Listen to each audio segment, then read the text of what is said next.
Welcome into another Johnny Torch live broadcast. And don't mention. We've got live broadcast number 267 today, and Torch News Roundup 297. Wow, 297. We haven't done a Torch News Roundup in quite some time because, really, honestly, there isn't a whole lot I want to talk about. There really isn't a lot in,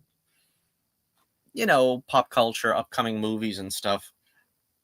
So it's kind of languished a bit, and I feel like in a way that's kind of hurt the channel a little bit. Maybe I really want this to, continue on the way we have with the live streams, with the Torch News roundups. But again, there isn't really a whole lot that sort of tickles my fancy, as they say.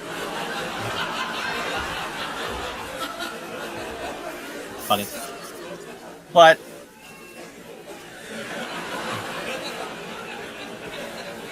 yeah, I know. All right. I've got to hand it to StreamYard actually, because they got some pretty cool stuff. They're not afraid to like put stuff in on the cheap plans, you know what I mean? I do the free uh program or whatever. I don't, pay for this.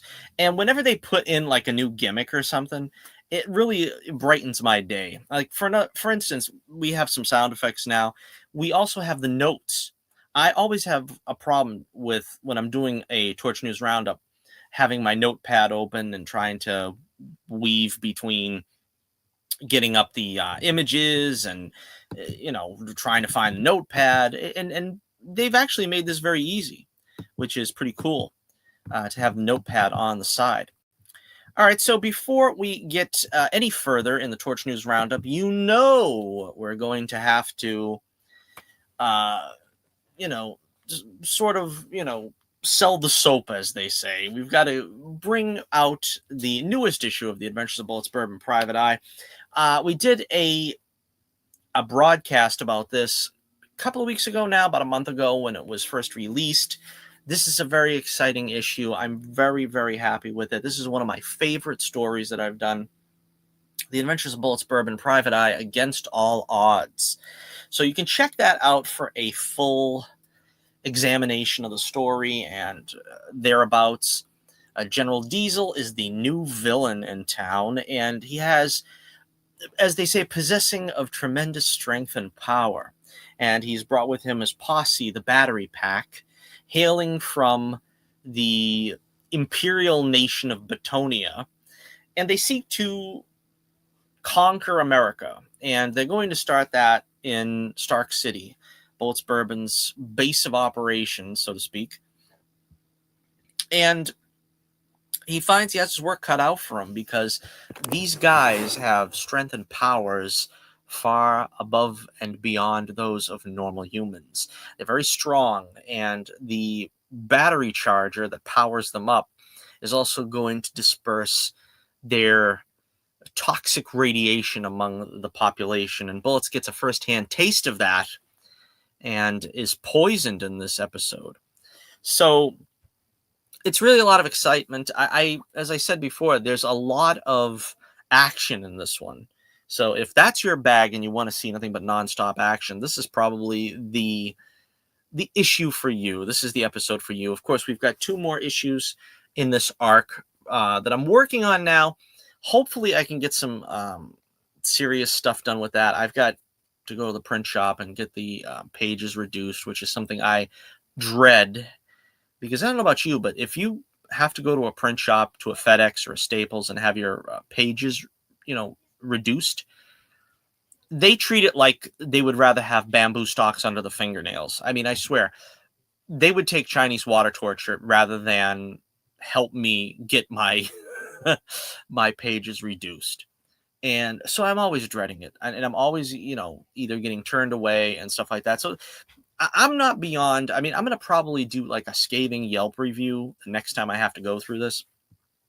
But such is life for the indie comics creator. Now, we've got a lot to get to, but before we get into any of that, the subjects of the day, let me play for you the commercial, the ad we have, so to speak, of the new issue.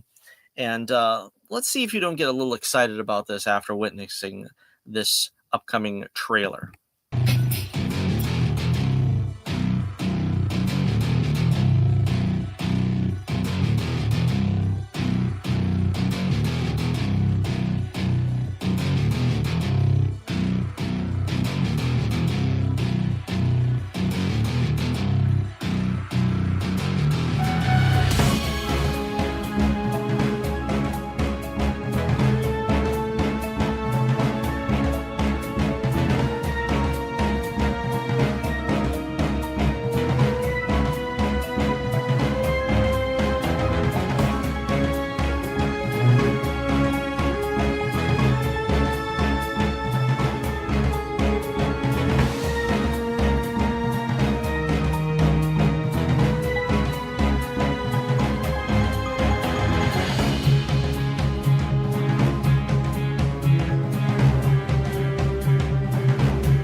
All right, so that is The Adventures of Bullets Bourbon, Private Eye, case book number 13, Against All Odds.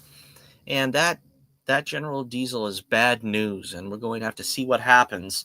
Is Bullets going to be able to survive this poison plot of the generals, or will Stark City fall under his might?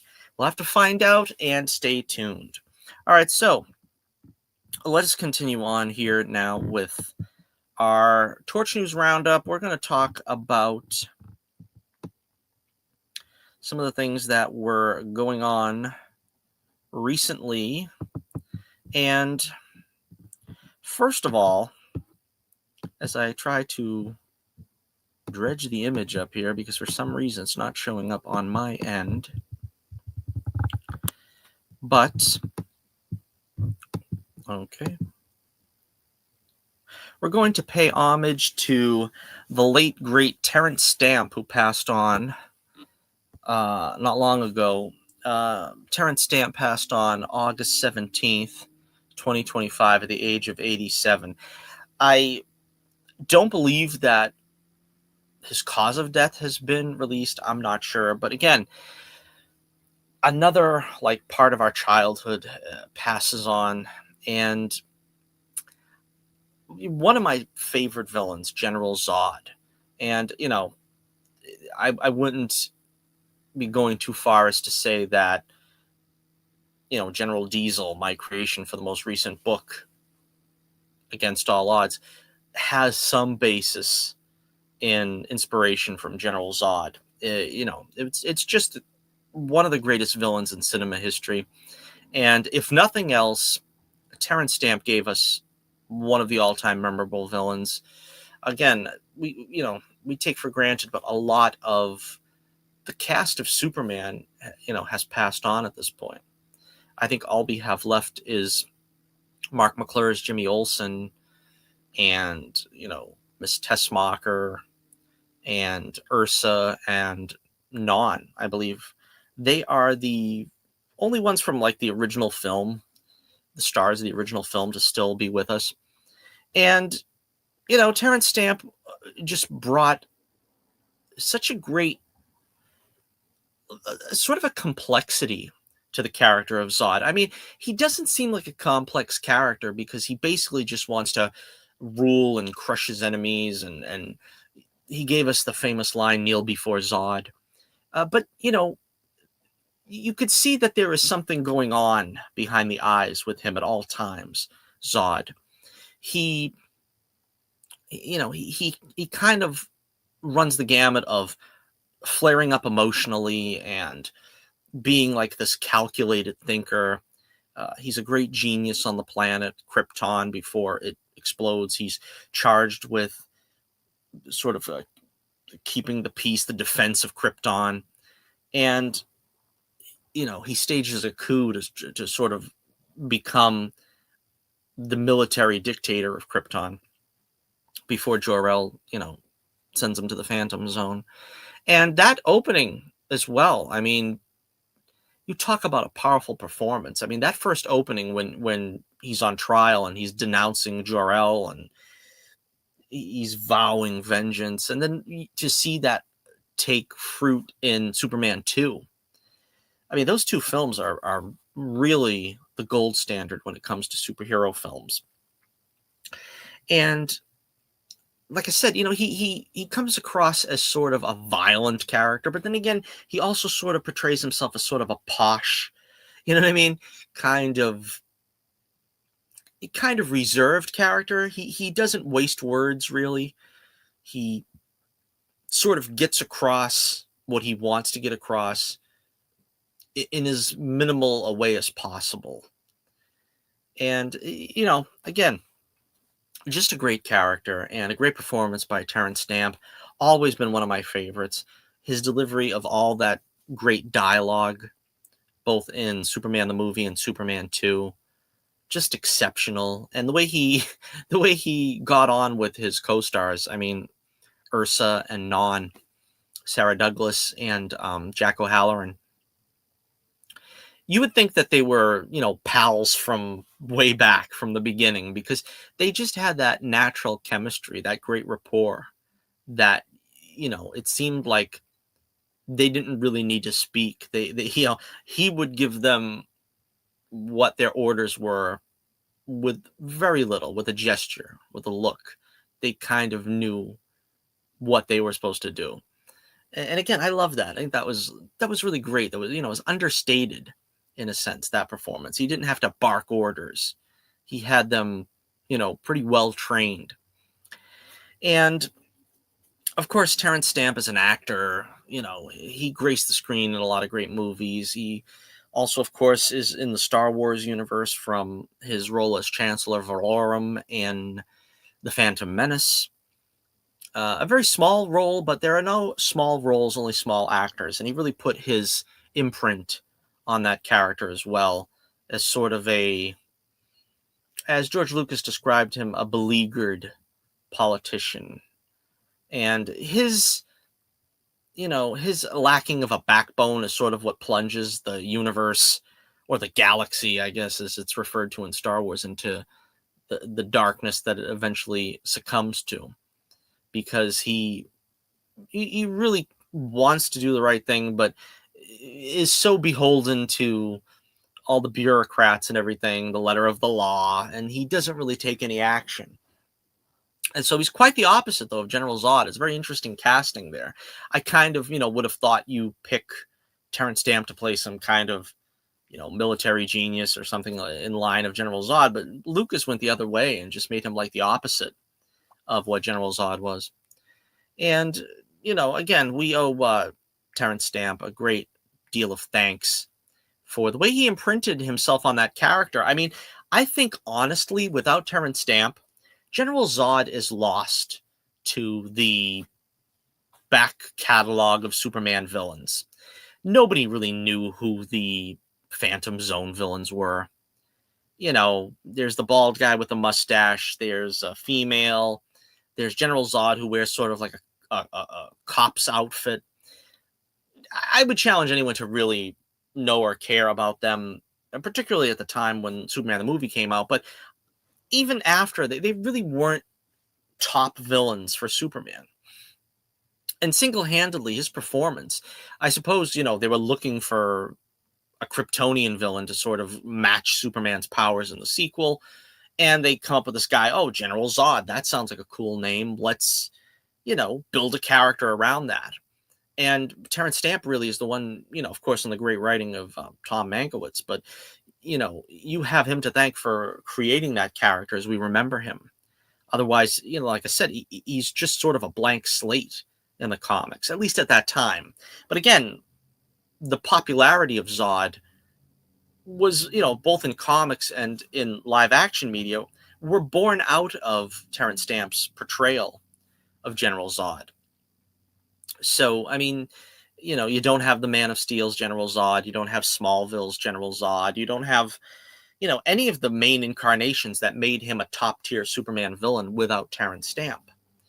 And I still love the character. I hope that they use him again at some point in the Gunverse.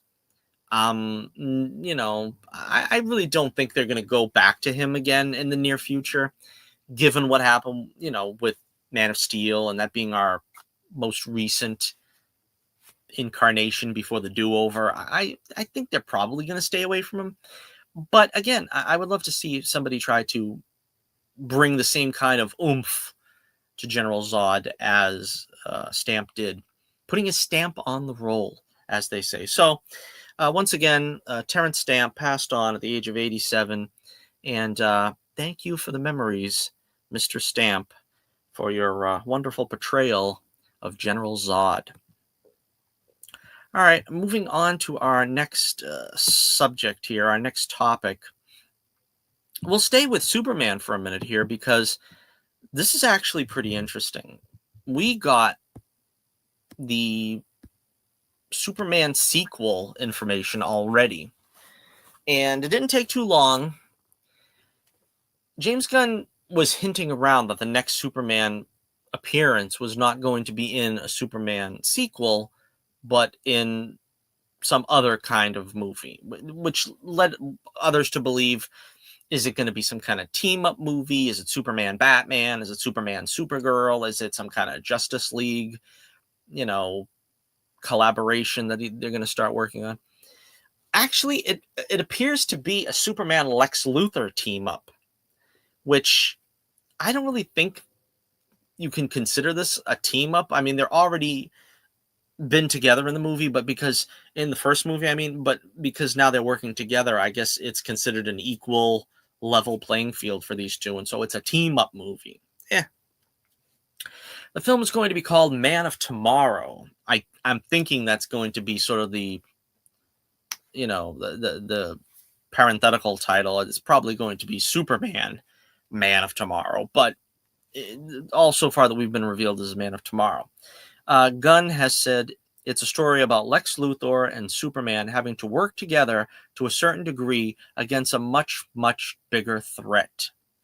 Now, this makes sense if we break it down a little bit here, because they put Luthor in jail at the end of the Superman movie, and I have a feeling like I didn't think. See, the way that they use the way they use Luthor in the comics is always as sort of this businessman out in the open. And when they finally get Luthor in prison, he just becomes another convict. You know what I mean? He's a genius and he's this and that, but you can't really put him back in the business suit and act like, he's a businessman. You know what I mean? He's a murderer. You don't put him back in the suit. The way they're going to get around that, I think, is by doing the team-up movie where Luthor is going to redeem himself in the eyes of the public. Luthor is going to save the day by invention or whatever.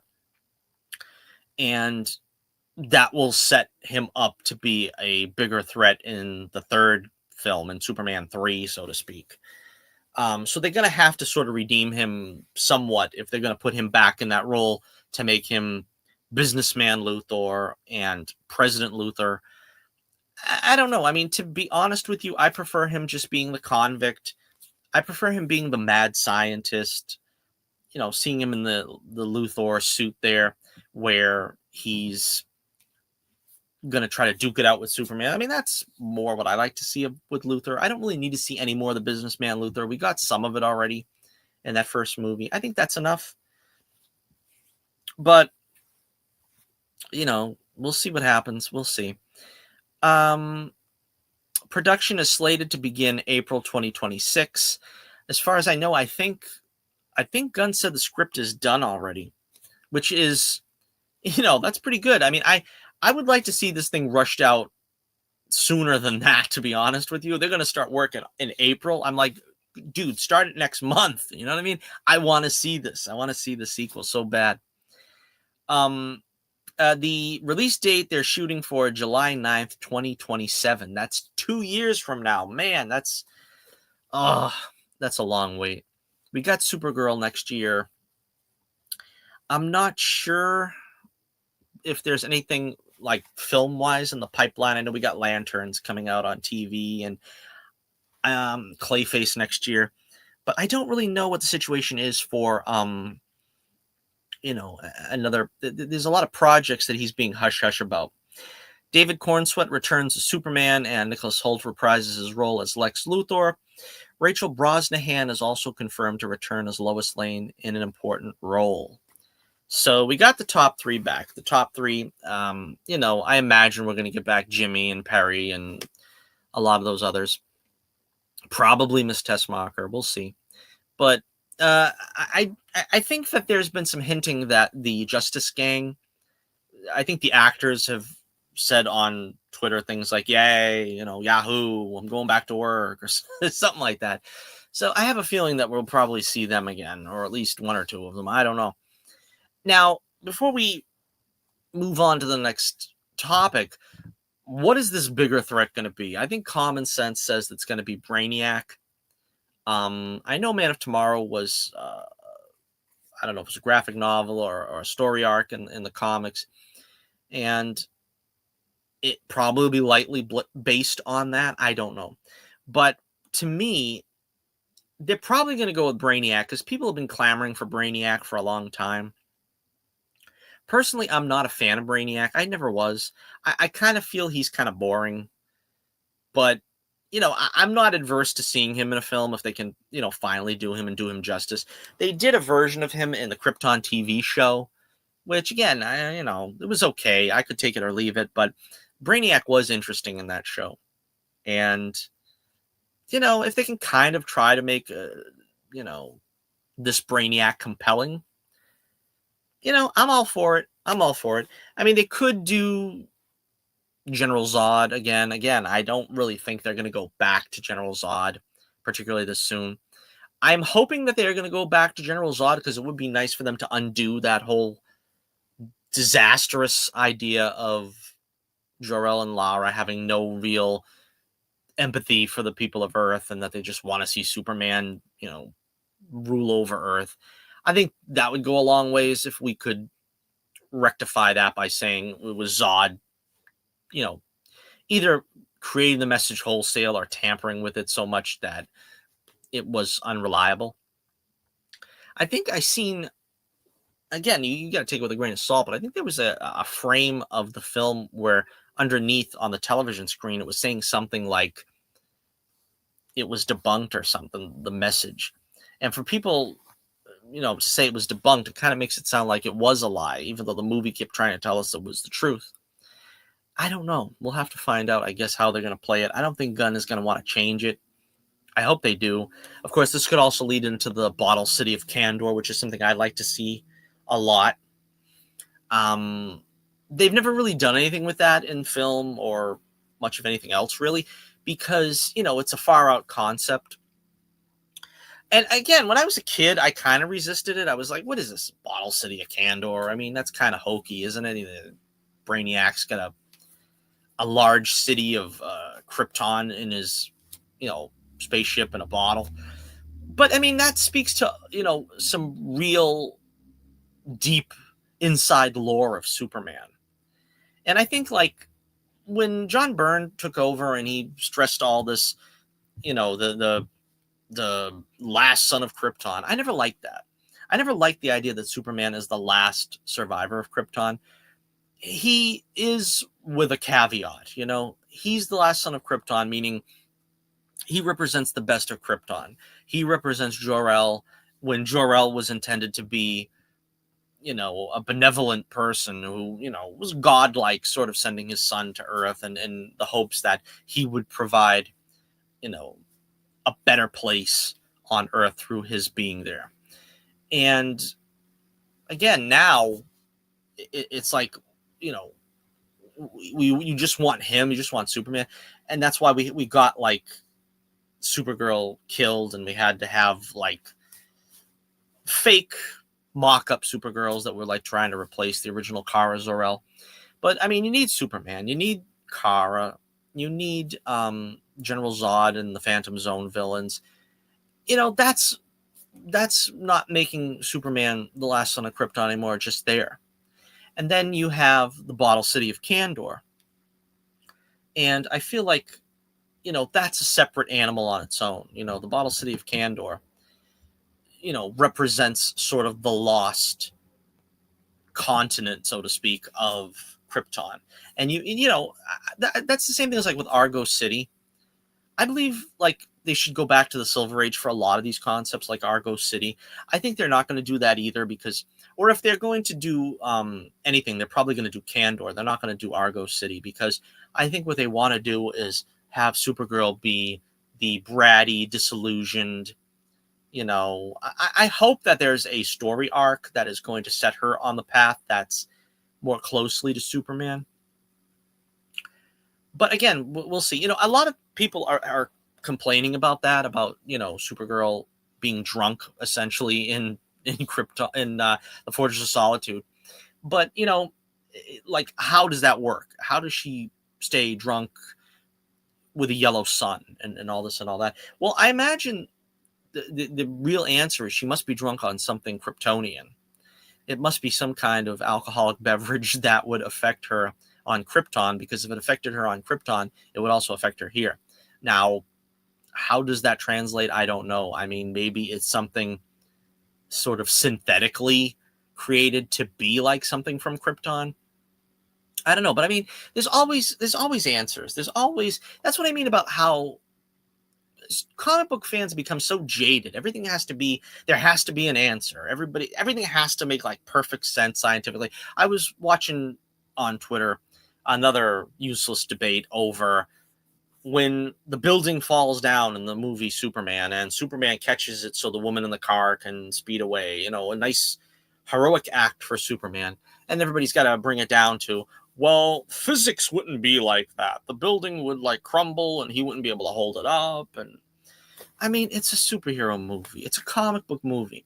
Do we need to have science be so precise that we're worried about the structural integrity of a building when Superman's trying to save it? I mean, people are complaining that Superman is weak in this film as it is, which is totally not true. You also going to complain that he can't hold up a building? I mean, you know, what do you want, really? But the thing to me is, you know, I've said before, and this is the truth, the honest truth. Superman did not get depowered in this film. You know, he did not lose any fight on spurless grounds. Every time he was injured or lost a fight or needed convalescence or whatever, it was justified. It was justifiable because there was no reason given to sort of nerf his powers. If he got beat up by someone with the exact same strength level and abilities as a clone, he would sustain damage. I mean, I don't know how much more plainly I can put it. He's fighting his complete opposite, his duplicate. And those punches are going to land on him the same way a normal guy is going to punch a normal guy. It's going to leave a bruise. It's going to leave a mark. And so I don't see how people complain about this. And then you got the pocket dimension scene where he's suffering kryptonite poisoning. Well, yeah, he's not on his A game at that point either, right? Because he's suffering from kryptonite because of Metamorpho. So again, you don't have to like the movie. I know there's certain things about the movie that are probably not great. I don't like the Jor-El situation there, but there really isn't, you know, any way, shape, or form, anything for you to hang your hat on about him having his powers nerfed. It's just not the case. All right, so let me know what you think in the comments below about this. We've got our Superman sequel already titled and in the works, or at least at the script stage. What do you think about this one? What do you think about the original film, Superman? And let me know what you think in the comments below. If you are excited or not. All right, next up, this is a little bit interesting, I think, so to speak. We've got the first poster or standee of Doctor Doom from Avengers Doomsday. And, it looks great. I mean, this looks like the Doom mask the way that I want it.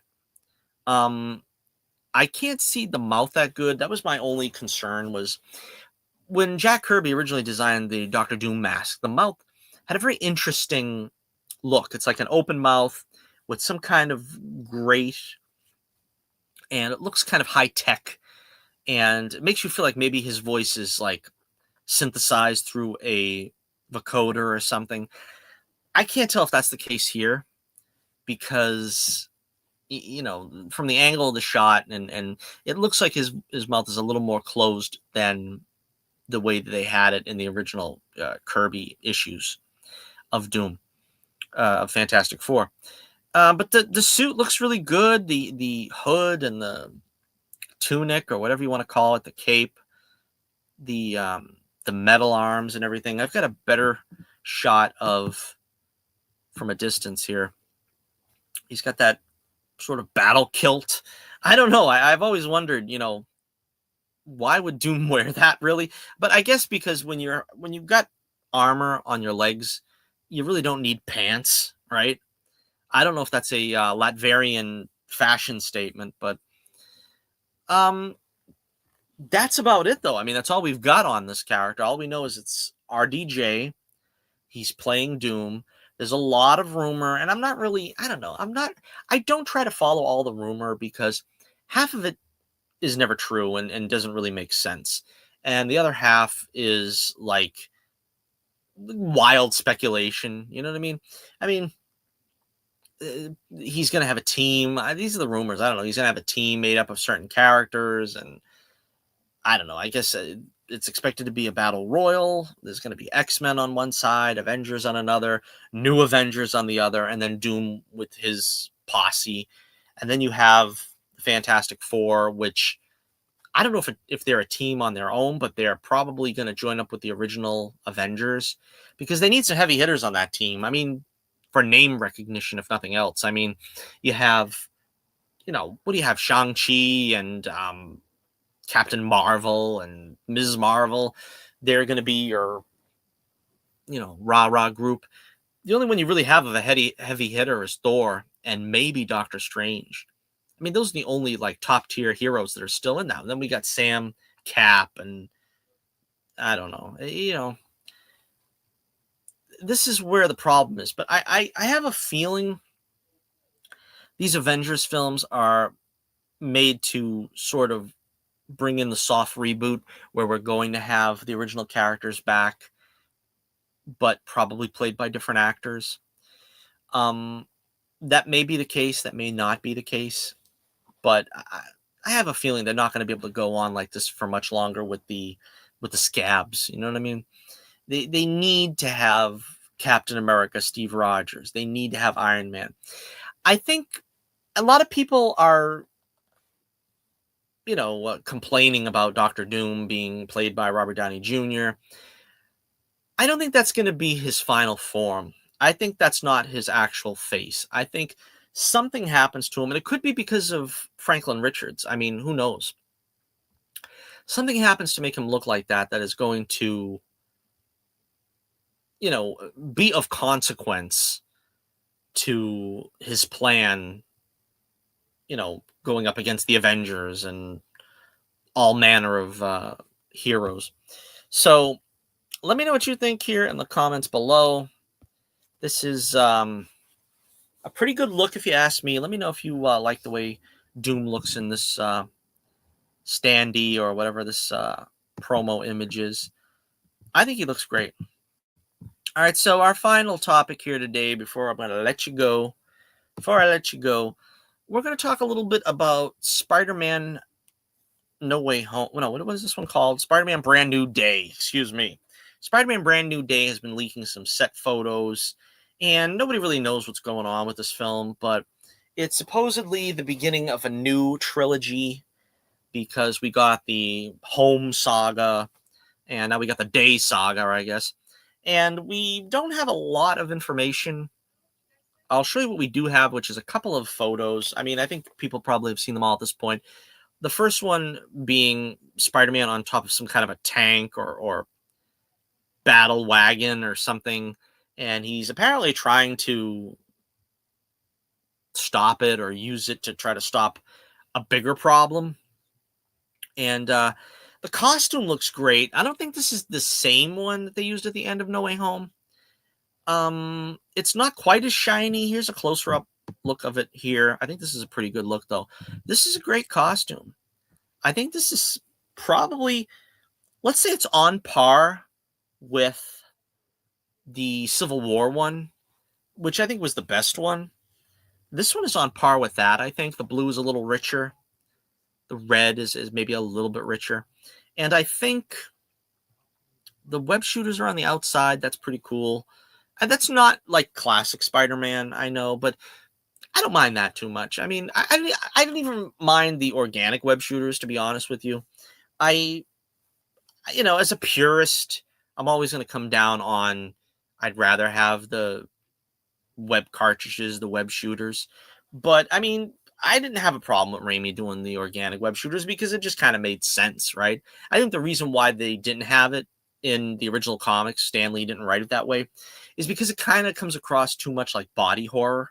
If all of a sudden you've got like the strange substance coming out of your wrists and you could shoot it, and it really, they minimalize that a lot in the Raimi movies to not make it icky, but that is kind of icky that you get that kind of power, some kind of new gland that shoots out, a foreign substance unknown to mankind.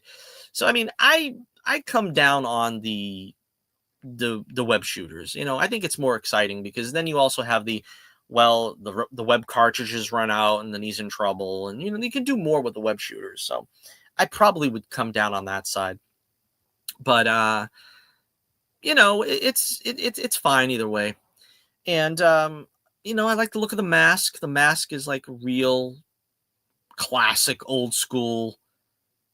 I would say maybe the John Romita version of the mask. That looks great. The emblem, again, that's pretty cool. And of course, last photo here, we've got the first shot. You can see Spider-Man all in his glory there, but also first shot of John Barenthal, who is confirmed as Frank Castle, the Punisher, for this. And this should be pretty funny. I mean, Daredevil has his hands full with Punisher. I wonder how Spider-Man's going to react. Let's see. John Barenthal's Frank Castle, a vigilante who aims to fight the criminal underworld by any means necessary, no matter how lethal the results are. Producer Kevin Feige said the character would have a different tonality in the film compared to his previous Marvel Cinematic Universe appearances, which lean more into his violent actions than this film's rating would allow. So, yeah, don't expect the F-bombs and don't expect, him to, be doing any serious bloodletting. But again, it's going to be fun because Spider-Man and the Punisher, that's where the Punisher was originally introduced. So there's a long history between Spider-Man and the Punisher, and I have a feeling that, that's going to be something fun to play with. Now, I don't know if Daredevil's going to be in this one. It would be great if he is. It says here, rumor is Charlie Cox is expected to reprise his role as Matt Murdock, Daredevil, the blind lawyer from Hell's Kitchen with superhuman senses. Again, this is all rumor. Nobody knows for sure. I don't think it was even confirmed that Mark Ruffalo is in this, right? Mark Ruffalo's Bruce Banner, a founding Avenger and genius scientist who, because of exposure to gamma radiation, transforms into a monster when enraged or agitated. Again, I don't know that's for sure. Has that been confirmed anywhere? That's what most people are saying, though, that the Hulk's going to be in it. And hopefully it's going to be the Savage Hulk. Hopefully they were able to redeem him after the brutality they put him through from Avengers Endgame and She-Hulk. that terrible abuse to my boy, I tell you, one of these days I'm going to do, I keep saying I'm going to do a real full on rant about that. Man, as a Hulk fan, you know how saddened I am to have seen how far he's fallen. I mean, the original, Hulk film in the MCU with Edward Norton was great. I thought it was great. You had some Hulk speak. You had the Savage Hulk. You had Betty Ross. You had the Abomination, which was a good Hulk villain for him to go up against. Then after that, you have the Avengers movie, which was also good. Um, they kind of drop the ball a little bit. They don't have him speak. They have, you know, I'm always angry. After that, he's coasting along a little bit, and then they did pretty good with Thor Ragnarok. Now, whether you like Thor Ragnarok or not, they did pretty good with the Hulk in that film. I know they really didn't treat Thor as well because they sort of broomed all his side characters or whatever, but the idea is that, he has a little bit of intelligence. He can speak. He can sort of put a plan together in action, and then he still carries it out as the Savage Hulk. That was really good. That was your Hulk trilogy right there. You get the Incredible Hulk, Avengers, and Thor Ragnarok. Every other appearance of him is either watered down or just plain awful. They watered him down in Infinity War. He really should have been able to take on Thanos. All right, Thanos beats him. This should have been a rematch, but no. Then he's Smart Hulk, and then She-Hulk just sort of compounds the embarrassment. It's sad, really. It is what they did to him. But again, supposedly the Hulk is going to be in this one, so I'm excited to see that if they can, in fact, redeem him. No real confirmation on the villain. Mr. Negative, I think, was rumored to be a villain for a time. The Scorpion, people are saying that Michael Mando as Mac Gargan is going to be in the film, and it's going to pay off that sort of, whatever it's been, decade-long promise of the Scorpion being one of the villains in one of these movies. He hasn't been seen since Homecoming in 2017. Sadie Sink is attached. Nobody really knows who she's playing. She could be Gwen. She could be a new version of Mary Jane. Nobody really knows. Zendaya and Jacob Batalon have returned, supposedly for a small scene. I don't know if they're going to try to involve them. I mean, common sense says that they're going to try to bring them back and have Peter remind them who he is and this and that.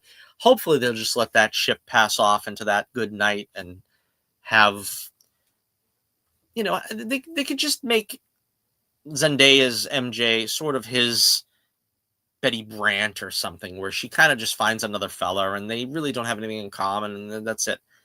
But they built it up like there's this great romance between them, which, not really. And there was really never anything they were going to do with Ned. I don't understand why they even had him in this franchise to begin with, because he was supposed to be sort of his Harry Osborn, I guess.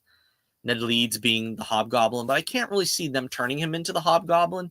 Even if they, even if he works out and becomes really buff or something, he's a character played for laughs. He's not really a character that you could imagine becoming Spider-Man's most dangerous threat. At least I don't see it that way. But that's pretty much all we have to go on right now on Spider-Man Brand New Day. So let me know what you think in the comments below. Are you excited about this next chapter in the Wall Crawlers story? The next chapter in the book that is Spider-Man.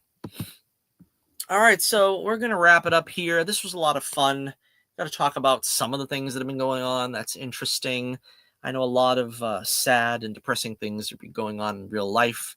I just want y'all to keep your chin up, pray, enjoy life as much as possible with those you love. And, pray that God puts a healing upon our nation. And, rest in peace, Charlie Kirk. A senseless tragedy. I have to mention just, how profoundly sad it is to me. A man that had his whole life ahead of him, two young children and a wife, and could have quite probably, if not possibly, but probably gone on to be president of the United States. And I have a feeling that's what they were afraid of, the people behind this. All right, so again, I will try to felicitate a few more videos in the near future. I want to try to get some more, you know, news roundups out there. I would like to try to be able to do some more reviews. If you haven't checked out the Bible video I did, I'd like to get a couple of more of those out, which is a lot of fun.